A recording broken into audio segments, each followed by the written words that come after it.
tudo bem? Olá, oitavo ano de Geografia. Nós estamos aqui hoje para discutir o desflorestamento e a desertificação. Então, vocês vão pegar o material de vocês lá na página 47, tá?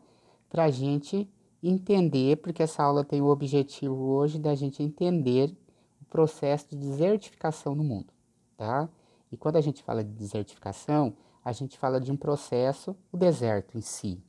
Ele é uma área árida, extremamente árida, pode ocorrer chuvas? Pode ocorrer chuvas, mas tem um processo de solo muito enfraquecido, com a carência de chuva, né, que retirou todo o material orgânico do solo e provocou a arenização, né? Então você tem areia e uma ausência quase que total de chuva, não que não possa ocorrer chuvas nessas regiões, como ocorre, alguns desertos já tem alguns centenas de anos que não chove, os desertos têm chuvas recorrentes, mas o fato de não haver uma vegetação e não haver o material orgânico do solo, acaba que levando a falta de, ou seja, a possibilidade ou a impossibilidade de haver vegetação nessa região. Então, a ausência da vegetação acaba que provocando, né, a caracterização dessas áreas com ausência de chuva, com arenização do solo, de desertos, tá ok? Os desertos são fenômenos naturais provocados pela natureza, né, o próprio decorrer do processo geológico. Esses desertos apareceram no mundo, eles estão aqui antes dos seres humanos, porque eles são geralmente terrenos antigos, formações antigas, né?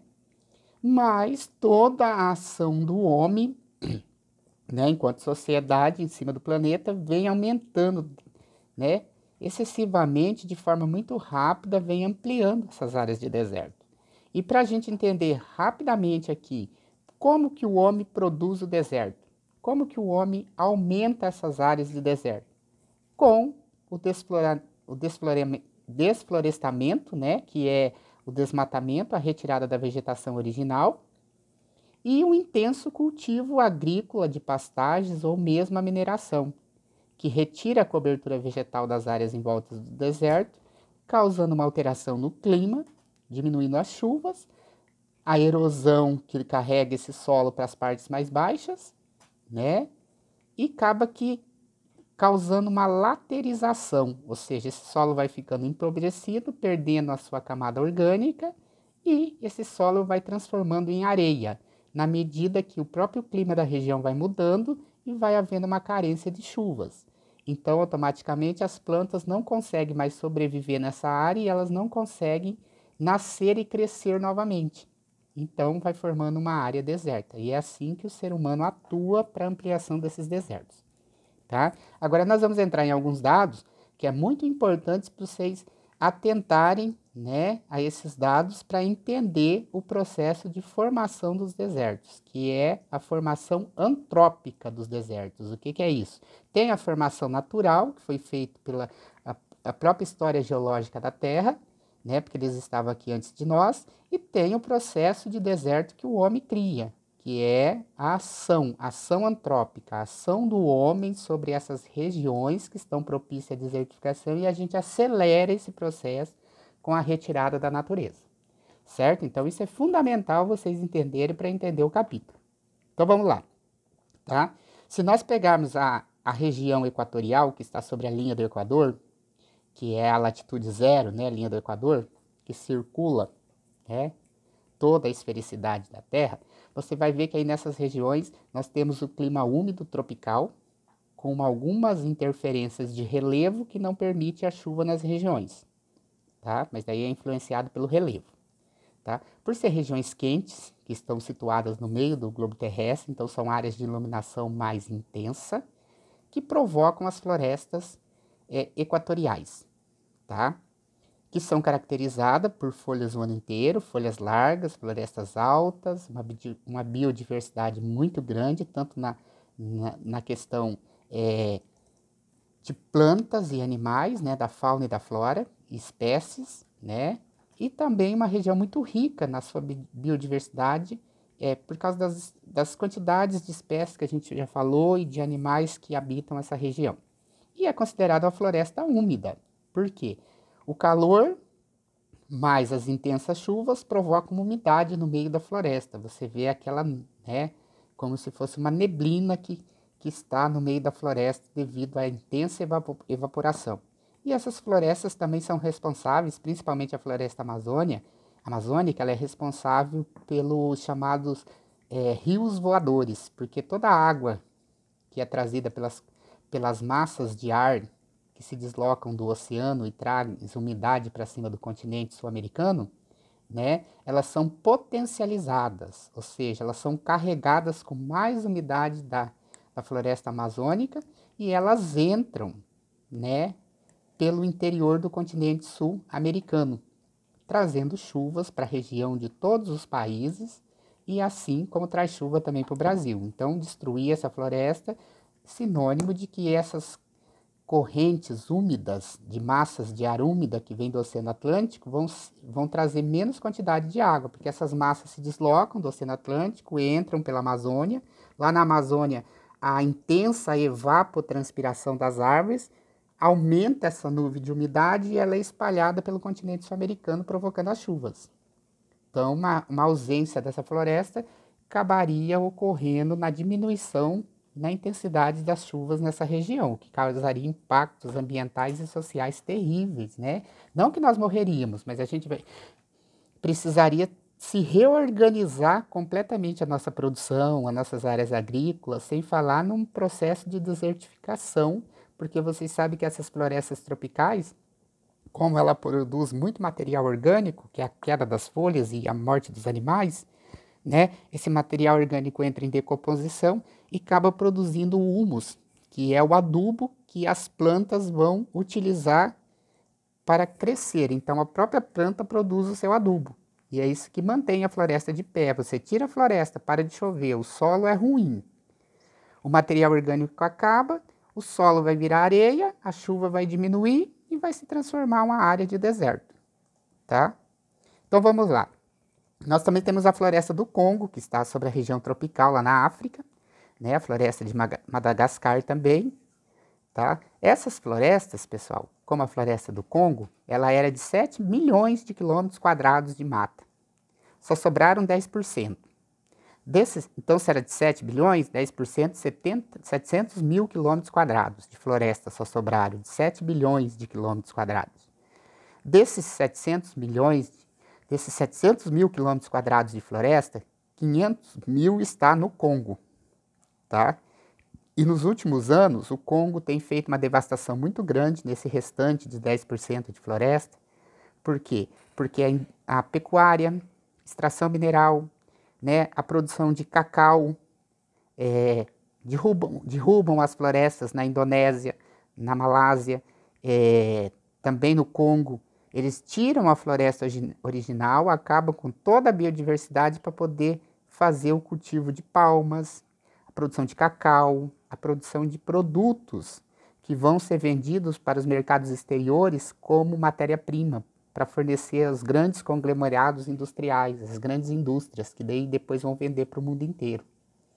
Então é nesse processo de expansão agrícola e da pecuária, criação de gado também para exportação, que essas áreas estão sendo totalmente devastadas. Se vocês olharem na página 47, vocês vão observar profundas erosões no solo decorrente da derrubada da floresta tropical em Madagascar, tá? Mas por que se derruba essas florestas? É para a expansão da pecuária, para a criação de gado, produção de soja.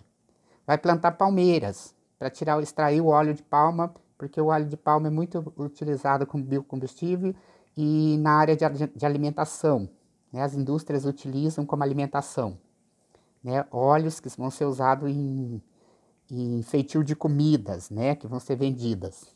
E aí o que acontece? No solo fraco, exposto, né? Vai alterar a ocorrência de chuvas na região, a erosão vai carregar todas as camadas férteis do solo para as áreas mais baixas, que é uma questão natural devido à gravidade, né? Vão ser sempre carregadas para as partes mais baixas. O solo vai ficar exposto. Esse solo exposto, ele vai perdendo fertilidade, porque todo o material orgânico não é recomposto, e aí ele acaba virando areia, e de areia, com as mudanças climáticas, ele acaba se transformando em uma área de deserto, tá? Olha aqui para vocês observarem aqui na imagem. A área ilegal de mineração a céu aberto expõe graves impactos sociais na Boca Colorado, no Peru. E sem falar, pessoal, que mas então nós estamos avançando sobre as florestas, é sinônimo que esses países estão ganhando dinheiro. Só que você tem que lembrar uma coisa, como a gente discutiu na aula anterior. Os impactos ambientais sobre as populações mais pobres, eles são feitos de forma mais violenta, porque elas não têm recursos para poder lidar com esses impactos ambientais. Já os países ricos lidam bem com esses impactos ambientais porque eles têm recursos econômicos para investir e contornar essas situações. Lembra dos furacões que a gente falou? O furacão, a intensidade, o tanto de gente que matou no Japão, e o furacão, a intensidade, o tanto de gente que matou no Haiti. Quem que sofre ainda com os problemas advindos do furacão no Haiti, quem que sofre ainda com o problema advindo do furacão lá no Japão. Lá já está tudo já está tudo reconstruído, porque eles tinham recursos para isso. Aí você pega os países pobres, que estão perdendo suas áreas de florestas e as suas terras estão ficando fracas e virando desertos, não dá nem para produzir mais alimentos. Esses países não têm condição de investimento. Mas e o dinheiro que foi ganhado com esse processo de exploração da natureza e dos recursos minerais? Isso é muito controverso, porque geralmente quem faz essas grandes explorações são as grandes indústrias. Ou o país vende o direito de grandes multinacionais vir explorar essas regiões, né? Aí o que acontece? Esses grandes empresários e o Estado ficam com o dinheiro. O Estado muitas vezes não reverte esse dinheiro para melhoria, para construção de outros projetos que venham no futuro, quando essas áreas estiverem destruídas e os minerais estiverem exauridos, esgotados, né? Eles não constroem outros projetos com esse dinheiro que no futuro vai propiciar que essas populações tenham trabalho e renda em outras atividades. Aí quando acaba tudo, uma elite do país corrupta ficou com o dinheiro, os grandes conglomerados industriais, que são as grandes indústrias internacionais, ficaram com toda a sua parcela de dinheiro, a população pobre perdeu saúde trabalhando nesse tipo de serviço, porque olha as condições subhumanas do garimpeiro. Olha a extração de madeira, o difícil que é e que serviço tão pesado e degradante. Muitas vezes se trabalha até com fatores escravos, né? Porque nós já encontramos muito, aqui em Goiás mesmo, nós já encontramos ali próximo de Goiânia uma fazenda, né, que era mantido como cativos, pessoas que vieram do Nordeste na situação de escravos, sem poder ter liberdade, sem ganhar e sem receber salário pelo trabalho que estavam fazendo ali. Enquanto o fazendeiro mantinham eles em condições subhumanas, dormindo no chão, comendo igual animais, né, igual porcos, com uma má alimentação e ainda vigiados por capangas armados. Então, essa exploração se faz e as elites ricas ficam com todo o dinheiro e as que estão no poder desses estados mais enfraquecidos, geralmente com um grande problema de corrupção, que é um mal que atinge todas as nações mais pobres, né? Desviam o dinheiro que poderia ser aplicado em soluções para o futuro, quando essas áreas não produzirem mais, quando esses minérios não tiverem mais condição de ser extraídos. E aí para o futuro? O que aconteceu com o Haiti? Se vocês virem lá na página 48, né? Olha a situação do Haiti. Vocês estão vendo o mapa lá, ó. Aquele mapa que está todo devastado é a extração de bauxita que foi feita na década de 80 e 90 lá no Haiti. Olha só, retiraram toda a cobertura vegetal da floresta de coníferas, porque lá é uma região subtropical, já quase que subtropical, então é uma região mais fria. Retiraram toda a floresta para fazer a extração da bauxita. As grandes empresas que extraíram levaram todo o dinheiro embora. O que sobrou para a população? O emprego. O que sobrou para o governo? Os impostos. O que o governo fez com os impostos? Desapareceu. Hoje não tem bauxita, não tem floresta, e aí a gente viu o que aconteceu com os furacões que passam naquela região e devastam, porque está numa região que é muito propício aos furacões, principalmente nos meses de outubro, mas isso pode acontecer durante o ano todo, né? Em 2011 nós tivemos um furacão que destruiu o Haiti. Sem falar que em 2010, né? Em 2000 nós tivemos o terremoto, que a gente estudou na aula passada.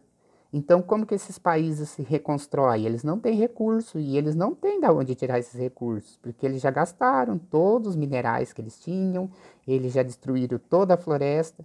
E aí você observa, ó a divisa da ilha, a linha vermelha. Do lado oeste, leste, você tem São Domingos, que está tudo preservado. E do lado do Haiti, você tem total devastação. Agora eu te pergunto, como que esse país vai encontrar recursos para poder amenizar as catástrofes e tirar a população da situação de miséria e ter perspectiva de desenvolvimento para o futuro? Tá? Então a grande questão é, os países pobres acabam com seus recursos naturais e quando eles terminarem, o que vai acontecer? Né? No caso que aconteceu com o Haiti. Certo? Então vamos lá, pessoal. Outra área também que está sendo muito devastada é a questão da região tropical. No caso do Brasil, nós temos a devastação sobre a floresta amazônica, como vocês podem ver lá, ó, no mapa da página 49. Aquele arco vermelho é a região de expansão, que a gente fala expansão agrícola, a última fronteira agrícola. A agricultura começou a se desenvolver a partir do sul, veio para o centro-oeste, foi para o Tocantins, do Tocantins chegou até o Maranhão, e do Maranhão está chegando lá, passou pelo Mato Grosso, passou por Rondônia, e agora está chegando lá no Pará e no Amazonas. Dá uma olhada lá a área, né? E toda a parte marrom, que é o processo de desmatamento, certo? Dos 8 países que estão localizados a floresta amazônica, como vocês podem ver lá, o Brasil, Bolívia, Peru, Colômbia, Venezuela, Guiana, Guiana Francesa e Suriname, né? A parte brasileira, olha a devastação que vem em relação, né, do sul em direção ao norte, as fronteiras agrícolas. É aí que vão desmatando para o aumento da pecuária e também desmatando para a obtenção de minerais, tá? Nós não podemos esquecer que nós tínhamos a Vale do Rio Doce, ela foi vendida, hoje ela é uma empresa internacional, e ela atua nessa região explorando milhares de toneladas de minério de ferro. E para isso elas precisam destruir as montanhas, precisa destruir a natureza para pegar esses recursos. E o que a gente vê desses recursos? Os lucros maiores ficam com a empresa, que vão para os seus países de origem, onde moram os seus donos. E, além do mais, os recursos que vai para o governo, como nós já tivemos em períodos muito recentes, né? Vira dinheiro que desaparece diante da corrupção política do país, né? E o que se faz com esses dinheiro, com esses recursos, para melhorar no futuro a vida da população, né? E as populações que trabalham nessa região, geralmente trabalham em situação muito desumanas, porque é um serviço pesado, a extração de madeira, né? Muitas vezes ilegal, né? Trabalham na clandestinidade, e o que ganham é muito pouco, que não dá para sobreviver, que dirá preparar o futuro, quando elas estarão doentes e precisando desses recursos que não vão ter mais, certo? Pessoal, essas áreas de devastação, por exemplo, a floresta africana e a savana, se a gente pegasse 100% da floresta e dividisse por 3, 2 partes nós já destruímos. É igual o cerrado, aqui na região centro-oeste. O cerrado, o avanço da mineração e o avanço da pecuária e da produção de soja, milho, cana e algodão, da agricultura, já destruiu 48% das áreas de cerrado, né? E cada dia você vê a agricultura avançando mais sobre essas áreas de cerrado. Então isso destrói todos os ecossistemas e esgota todos os recursos naturais.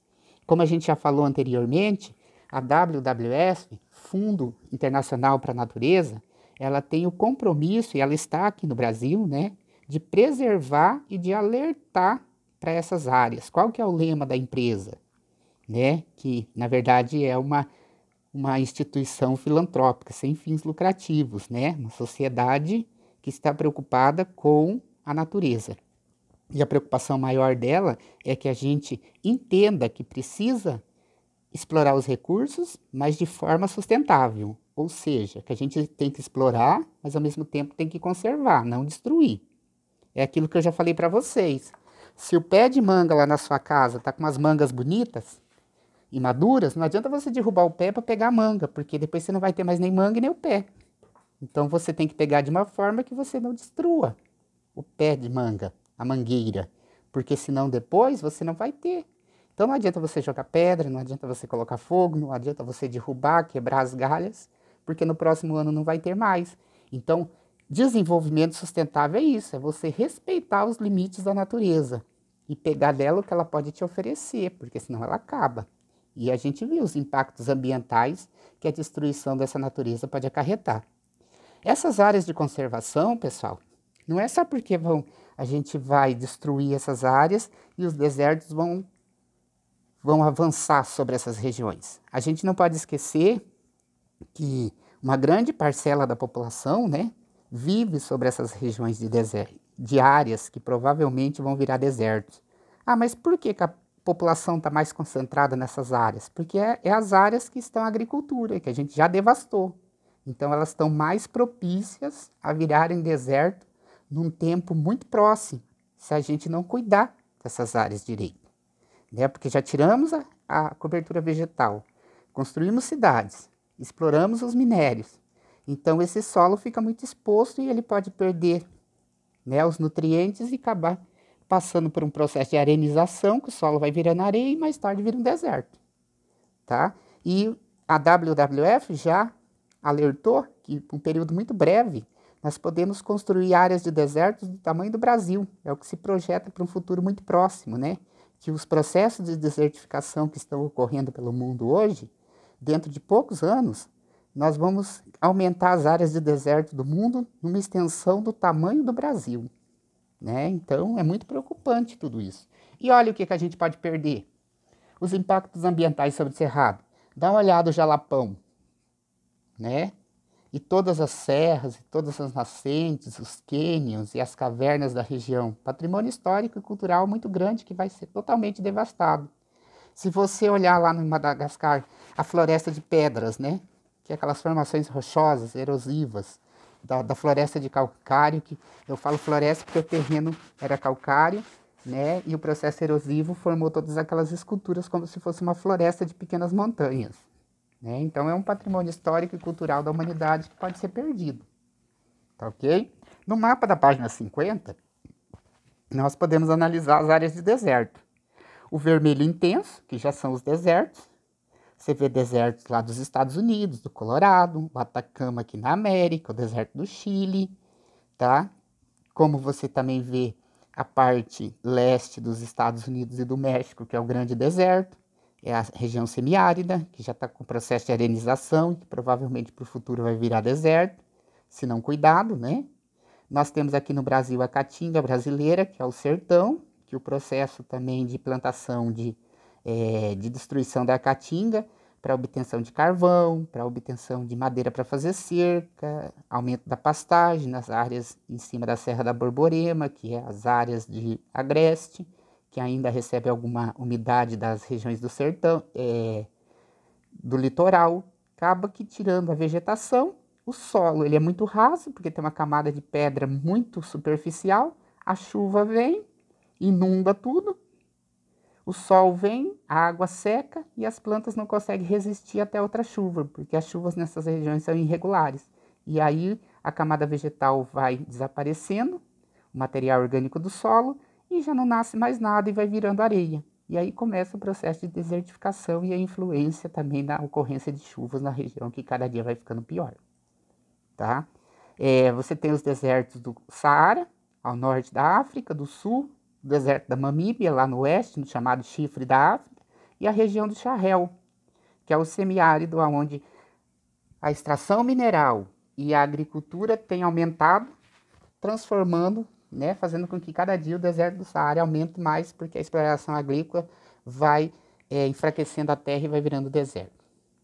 E você tem também os desertos famosos do mundo árabe, lá na Península Arábica, né? A região do deserto que vai se aumentando pela região do Uzbequistão, do Paquistão. Você tem também toda a área de desertificação em volta do Mar de Aral, que inclusive nas décadas anteriores do século passado foi retirado muita água desse mar para produzir algodão nesse deserto e acabou secando essa região. Tá? Tirava a água dos rios que abastecia o mar. O mar foi secando e automaticamente diz que dentro de 20 anos ele vai desaparecer porque não tem mais como recuperá-lo. tá? Então, a interferência do homem nessas regiões, tudo pautado em cima do desenvolvimento econômico, porque a exploração agrícola, a exploração industrial, né, a exploração dos recursos naturais é tudo para matéria-prima para a indústria, tudo visando lucro e obtenção de ganhos. E também você tem o deserto, né, na região da Oceania, o continente oceânico, o grande deserto da Oceania. E essas áreas amarelas são as áreas com pouca incidência de chuva e que o solo já é fraco e é onde a agricultura avança e que permite também a desertificação dessas áreas, certo? Pessoal, nós temos mais de 40% das áreas agrícolas e cerca de 2 milhões de pessoas sobre essas áreas, né? Só no Nordeste são 30 milhões de pessoas sobre a Caatinga. E o risco da exploração inadequada daquele bioma, que é a Caatinga, né, provoca o processo de arenização e desertificação.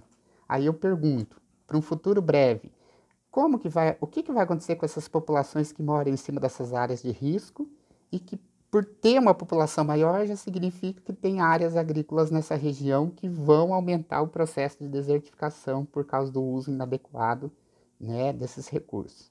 Então, uma coisa para se pensar, olha, 2 bilhões de pessoas que vão ter que se remanejar para outras áreas, né? Sem falar também no aumento dos níveis que vão inundar o litoral de vários países, várias ilhas que já ficaram cobertas de água e que as pessoas têm que se remover para outras regiões. Então, precisa pensar nessas questões. E nós temos órgãos, né, instituições internacionais que preservam a natureza, que pensam muito nisso, mas tem que haver uma conscientização da sociedade e dos governos para essas questões, né, para que o futuro não seja desastroso.